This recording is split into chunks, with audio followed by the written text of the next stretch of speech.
सोचिए, दो अनजान जीनियस, एक ही सपना, एक ऐसी गाड़ी जो घोड़ों के बिना चले। और फिर एक हिम्मत वाली महिला की वो कमाल की रोड ट्रिप, दुनिया की पहली लंबी दूरी की ड्राइव। हाँ, और फिर रेस ट्रैक पर वो चांदी सी चमकती जीतें, दुनिया भर में नाम बन गया। लेकिन सिक्के का दूसरा पहलू भी है। युद्ध के काले साए, जबरन मजदूरी के गंभीर आरोप। और हाँ, हाल के सालों में वो अरबों डॉलर के जुर्माने वाले स्कैंडल, और अब इलेक्ट्रिक भविष्य की तरफ एक नई दौड़। ये कहानी है इंजीनियरिंग की, जुनून की, विवादों की और शानदार वापसी की भी। ये सिर्फ एक कार कंपनी की कहानी नहीं, ये पहियों पर दुनिया बदलने का सफर है। आज हम मर्सिडीज बेंज के इसी इतिहास और भविष्य की गहराइयों में उतरेंगे। द डीप डाइव में स्वागत है। आज हम एक ऐसे नाम की कहानी खंगाल रहे हैं जो लग्जरी, इंजीनियरिंग और हाँ, इतिहास का पर्याय बन चुका है, Mercedes Benz.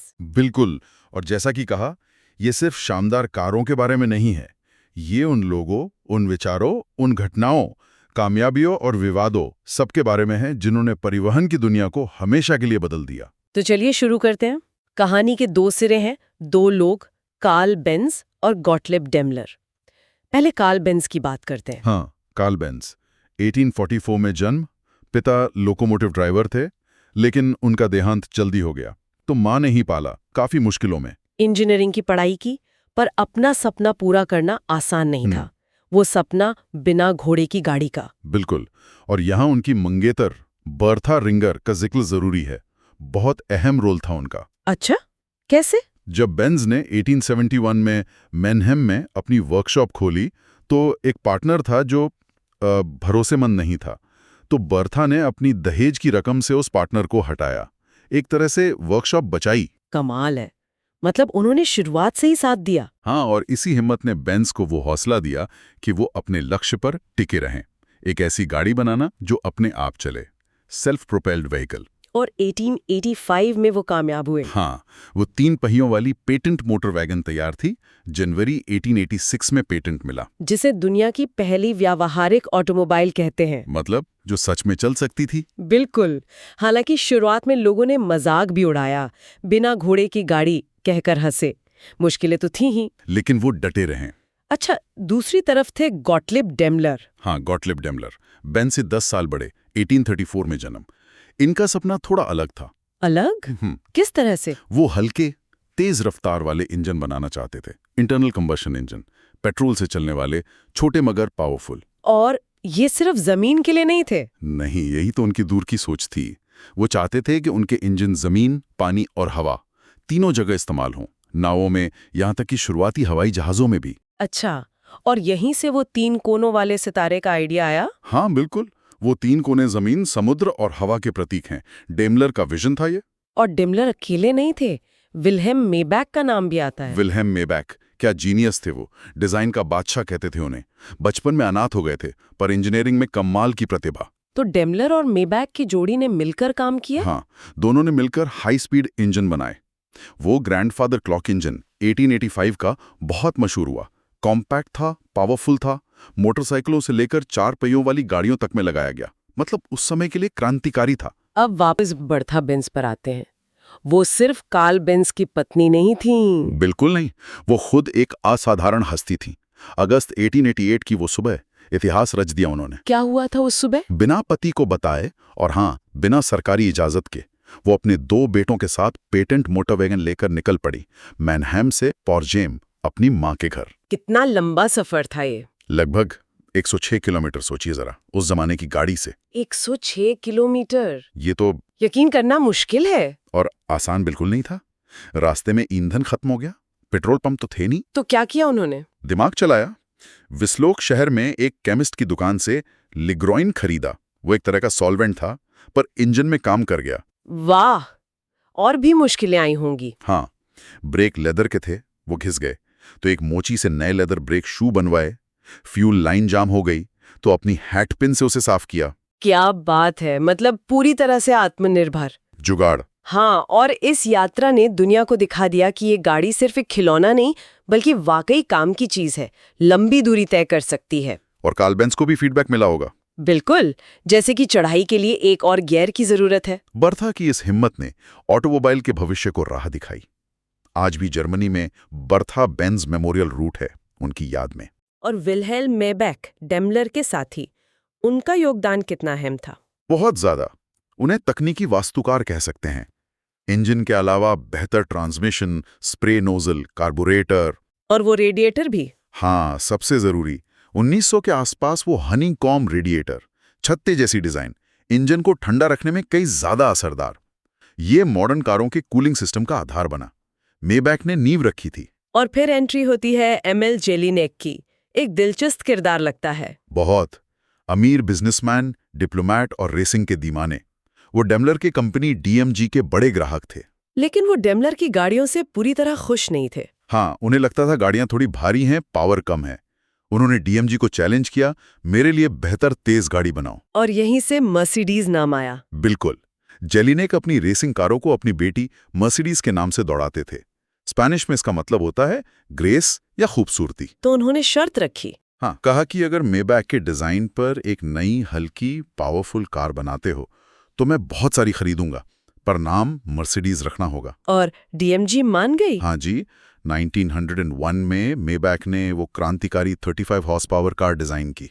Honeycomb radiator, press steel frame, लंबा wheel base, low centre of gravity, आज की कारों जैसी दिखती थी काफी हद तक। और नाम रखा मर्सिडीज 35 HP। सही। और वो इतनी हिट हुई कि डीएमजी ने अपनी सभी कारों के लिए मर्सिडीज नाम अपना लिया।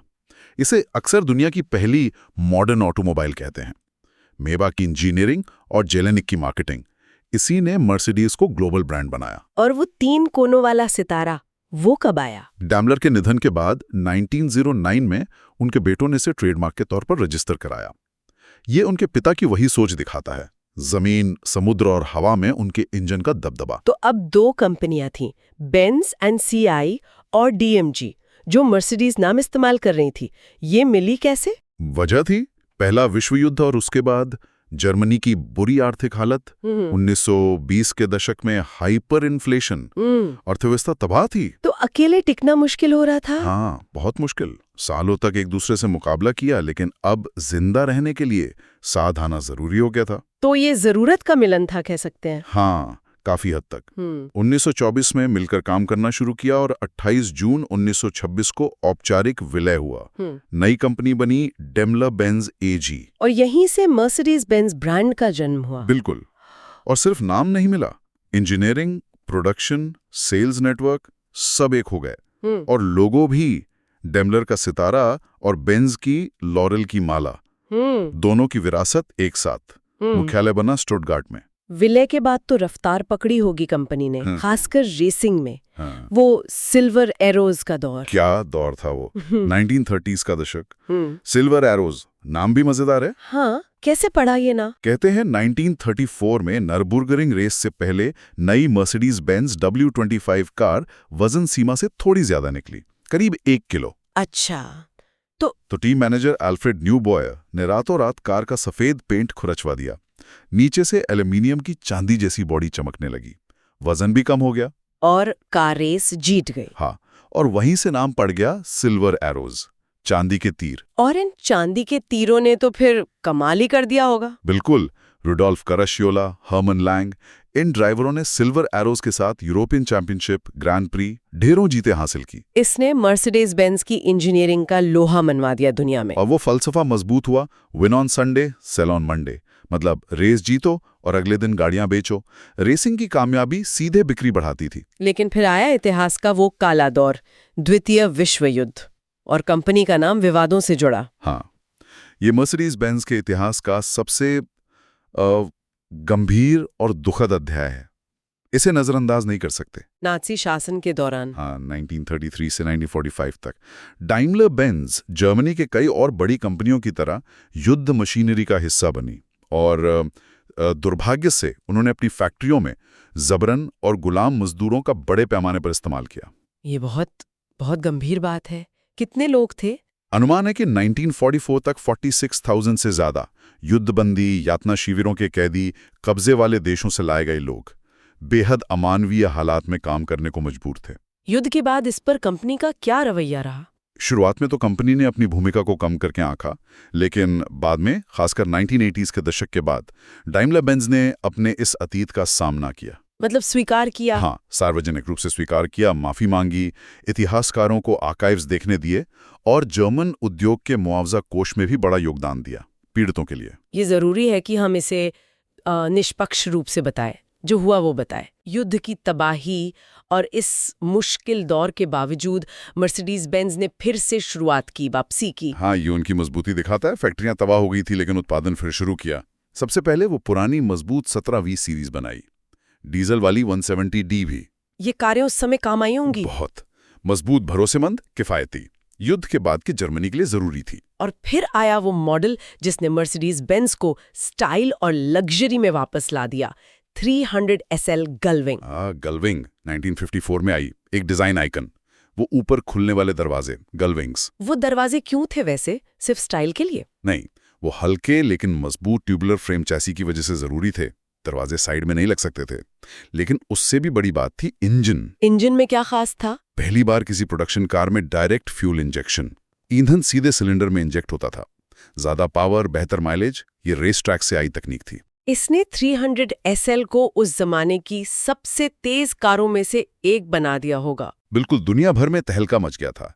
इसने मर्सिडीज बेंज की इमेज को हमेशा के लिए बदल दिया। और फिर SUVs का दौर आया। जी क्लास का जिक्र जरूरी है। हाँ, जी क्लास 1979 में आई। शुरुआत में मिलिट्री के लिए बनी थी, पर अपनी ऑफ-रोड क्षमता और उस बॉक्सी डिजाइन की वजह से सिविलियन मार्केट में भी छा गई। आज तो लग्जरी SUV में आइकॉन है। मर्सिडीज बेंज का नाम सेफ्टी से भी बहुत जुड़ा है।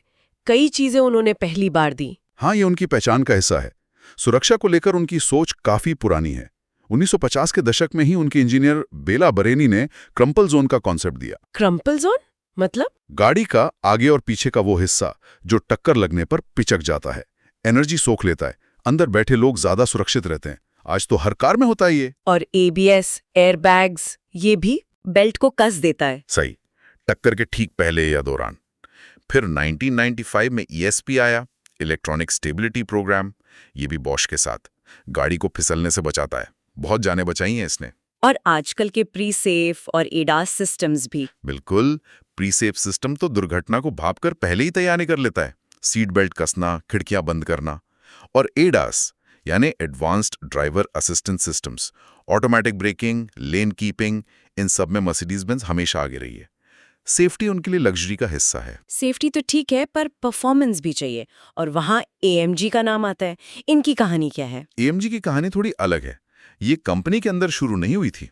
अच्छा। 1967 में दो पूर्व मर्सिडीज इंजीनियर थे, हांस वर्नर ऑफ्रेक्ट और एरहार्ड मेल्चर। उन्होंने अपनी कंपनी खोली AMG। नाम ऑफ्रेक्ट, मेल्चर और ग्रोसैसपैक ऑफ्रेक्ट के गांव से बना। तो वो क्या करते थे? उनका जुनून था मर्सिडीज कारों को लेना और उनके इंजन और परफॉर्मेंस को और बेहतर बनाना, रेस ट्रैक और सड़क दोनों के लिए। एक तरह से इंडिपेंडेंट ट्यूनिंग शॉप। लेकिन फिर वो मर्सिडीज बेंज से कैसे जुड़े? एक रेस से, 1971 की 24 आवर्स ऑफ स्पा रेस। उनकी तैयार की हुई एक भारी भरकम मर्सिडीज 300 SEL 6.8 सेडान, जिसे रेड पिग कहते थे, उसने अपनी क्लास जीत ली और ओवरऑल दूसरे नंबर पर आई। एक बड़ी लग्जरी कार रेस जीत गई। हाँ, ये बड़ी सनसनी थी। सब हैरान थे। इस जीत ने AMG को जबरदस्त पहचान दिलाई। और फिर मर्सिडीज बेंज ने उन्हें साथ ले लिया। धीरे धीरे सालों तक मिलकर काम किया। 1990 में ऑफिशियल पार्टनरशिप हुई। फिर 1999 में मर्सिडीज बेंज ने मेजॉरिटी हिस्सा खरीद लिया और 2005 तक AMG पूरी तरह उनकी इन हाउस परफॉर्मेंस डिवीजन बन गई। आज मर्सिडीज AMG DTM से लेकर F1 तक हर जगह नाम है। कंपनी ने ग्लोबली बढ़ने की भी कोशिश की। 1998 में अमेरिकी कंपनी क्राइसलर के साथ विलय। हाँ, डाइमलर क्राइसलर। उसे मर्जर ऑफ इक्वल्स कहा गया था, बराबरी का विलय। दुनिया की तीसरी सबसे बड़ी ऑटो कंपनी बनने का सपना था, लेकिन वो चला नहीं। बिल्कुल नहीं चला। ऑटोमोटिव इतिहास की बड़ी विफलताओं में से एक है वो। क्या वजह रही? कई चीजें। मैनेजमेंट स्टाइल बिल्कुल अलग, कल्चर अलग, जर्मन इंजीनियरिंग फोकस, अमेरिकी मार्केट फोकस। मेल ही नहीं हुआ। जो फायदे सोचे थे वो मिले नहीं। क्राइसलर घाटे में रही। तो फिर अलग हो गए। हाँ, 2007 में डाइमलर ने क्राइसलर को बेच दिया। सिर्फ 9 साल चला ये विलय। ये दिखाता है कि सिर्फ कागज पर प्लान बनाने से कुछ नहीं होता, जब तक जमीन पर तालमेल न हो। और हाल के सालों का एक और बड़ा विवाद, डीजल उत्सर्जन घोटाला। हाँ, 2015 में जब फोक्सवैगन का डीजल गेट सामने आया तो शक की सुई मर्सिडीज बेंज पर भी आई। आरोप लगे कि उन्होंने भी अपनी डीजल गाड़ियों में उत्सर्जन टेस्ट में धोखा देने वाले डिफीट डिवाइस लगाए हैं। ये डिफीट डिवाइस मतलब सॉफ्टवेयर जो टेस्ट के समय एमिशन कम दिखाता है। बिल्कुल, ये पहचान लेता है कि गाड़ी लैब में टेस्ट हो रही है या सड़क पर। टेस्ट के समय एमिशन कंट्रोल सिस्टम को फुल पावर पर चलाता है, पर असल ड्राइविंग में नहीं। नतीजा, असल दुनिया में हानिकारक गैसों का उत्सर्जन बहुत ज्यादा। और ये आरोप सही साबित हुए? कई देशों में जांच हुई। जर्मनी समेत कई अदालतों और रेगुलेटर्स ने पाया कि हाँ, मर्सिडीज बेंज ने जानबूझकर ऐसे डिवाइस इस्तेमाल किए। इसका नतीजा क्या हुआ? अरबों डॉलर का जुर्माना लगा दुनिया भर में, लाखों गाड़ियां वापस बुलानी पड़ी, मुकदमों का सामना करना पड़ा, कंपनी की साख को बड़ा धक्का लगा। यहाँ भी हम सिर्फ उपलब्ध जानकारी बता रहे हैं, निष्पक्ष रूप से। इतनी सारी चुनौतियों के बाद अब कंपनी भविष्य की तरफ देख रही है, इलेक्ट्रिक मोबिलिटी। हाँ, जाहिर है, पूरी इंडस्ट्री बदल रही है। इलेक्ट्रिक वाहन ईवीज भविष्य हैं। मर्सिडीज बेंज भी इसमें पीछे नहीं है। उन्होंने अपना EQ सब ब्रांड लॉन्च किया है। इसमें इलेक्ट्रिक गाड़ियां हैं? हाँ, हाइब्रिड, प्लग इन हाइब्रिड और पूरी तरह इलेक्ट्रिक, जैसे उनकी फ्लैगशिप EQS सेडान। वो दिखा रहे हैं कि लग्जरी EV मार्केट में वो टेस्ला जैसी कंपनियों को टक्कर देने को तैयार हैं। बैटरी, चार्जिंग, सस्टेनेबल प्रोडक्शन, सब पर निवेश कर रहे हैं। इस पूरी कहानी के जो हीरो थे शुरुआत के, कार्ल बेंज और गॉटलिब डेमलर, उनका अंत कैसे हुआ? कार्ल बेंज 1926 में विले के बाद डाइमलर बेंज AG के सुपरवाइजरी बोर्ड में रहे। 1929 में उनका निधन हो गया, 84 साल की उम्र में। उनकी पत्नी बर्था बेंज वो 1944 तक जीवित रहीं। उन्होंने अपने पति की विरासत को दुनिया भर में फैलते देखा। और गॉटलिब डेमलर? उनका स्वास्थ्य ठीक नहीं रहता था। 1900 में ही उनका निधन हो गया, 65 साल की उम्र में। वो मर्सिडीज नाम की सफलता नहीं देख पाए, लेकिन ऑटोमोबाइल की नींव रखने में उनका योगदान बहुत बड़ा है। और वो 3 कोनों वाला सितारा जिसे बेंज की लॉरेल माला के साथ मिलाया गया, वो आज भी इंजीनियरिंग, लग्जरी, क्वालिटी का प्रतीक है। बिल्कुल। तो संक्षिप्त में देखें तो मर्सिडीज बेंज की कहानी कमाल के इनोवेशन, गजब की वापसी की क्षमता, गहरे विवाद और लगातार खुद को बदलने की कहानी है। संस्थापकों के संघर्ष से लेकर ग्लोबल लीडर बनने तक, फिर युद्ध के दौर के सवाल, स्कैंडल्स और अब इलेक्ट्रिक भविष्य की ओर, इस ब्रांड ने ऑटोमोबाइल और समाज दोनों पर बहुत गहरी छाप छोड़ी है। इस पूरी यात्रा से, इतनी ऊंच नीच से क्या सबक मिलता है? मेरे ख्याल में सबसे बड़ा सबक यह है कि सिर्फ तकनीकी काबिलियत या पैसा कमाना ही काफी नहीं है।